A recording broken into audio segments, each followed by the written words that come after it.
কি করছো কাজে?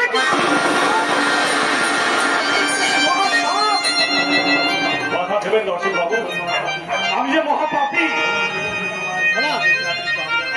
তোমার মৃত্যুতে তোমার পাপের প্রাচিত্য হবে না ভাই।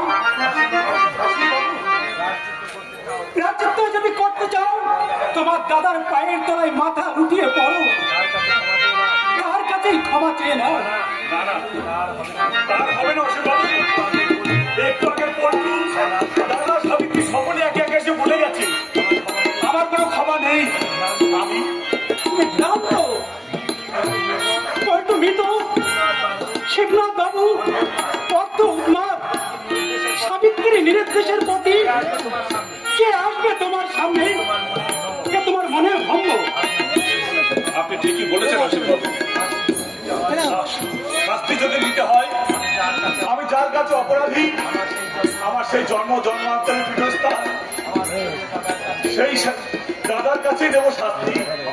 ক্ষমা যদি চাইতেই হয়, সেই দাদার কাছে আমি চাইবো। আমি আসি অসীম বাবু। পর হলেও আপনি আমাদের বড় আত্মীয়, আপনার উপকার প্রতিদান দেবার স্পর্ধা আমার নেই। তবু যদি দিন পাই, বন্ধু বলে আমাকে ধন্যবাদ জানাবে। শুধু বন্ধু নয়, বিপদের বন্ধু বলেই আমি আপনাকে জানাই আমার সশ্রদ্ধ প্রণাম।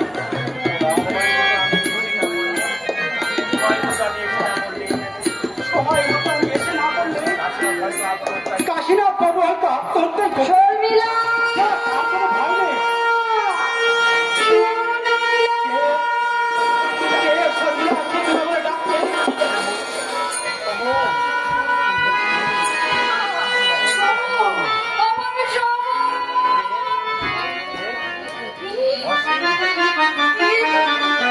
তুমি অসীম।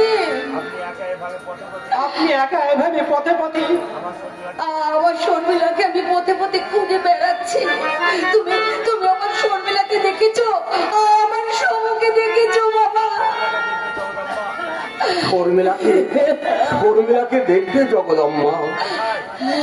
কোথায় কোথায় আমার শর্মিলা? বলো বলো কোথায়? কোথায় কোথায় শর্মিলা? ওই নদীর চড়াই দেবতা পড়িয়াছে, এখনো পর্যন্ত শিয়াল পুকুরে সকলে শুয়ে খায়নি।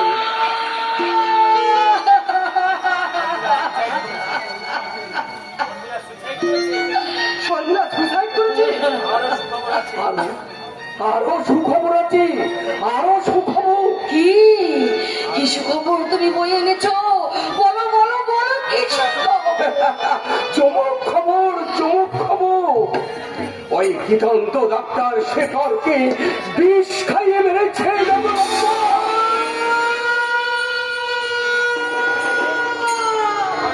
শেখর নেই, শেখর থাকবে না আমি জানতো, কিন্তু শর্মিলা না না, শর্মিলার দেহকে আমি শিয়াল কুকুরের মুখে তুলে দিতে পারবো না। তুমি কি করবে? কি করবে বাবা অসীম? আমি শর্মিলার সব কাজের ভার নিলাম মা। হ্যাঁ, আমার অভিমানী স্ত্রীকে আমি শতবার বেশি সাজিয়ে আমি ওকে তুলে দেব এই জ্বলন্ত চিতায়। বলো কি ছোকরা, যে তোমাকে ছিঁড়া জুতোর মতো। তবে যে শর্মিলাকে আমি ভালোবাসি, সে যে আমার স্ত্রী, ভুল সে করলেও আমি তো করতে পারবো না। শর্মিলা, শর্মিলা, শর্মিলা, শর্মিলা মামা, শর্মিলা। জগদম্বা,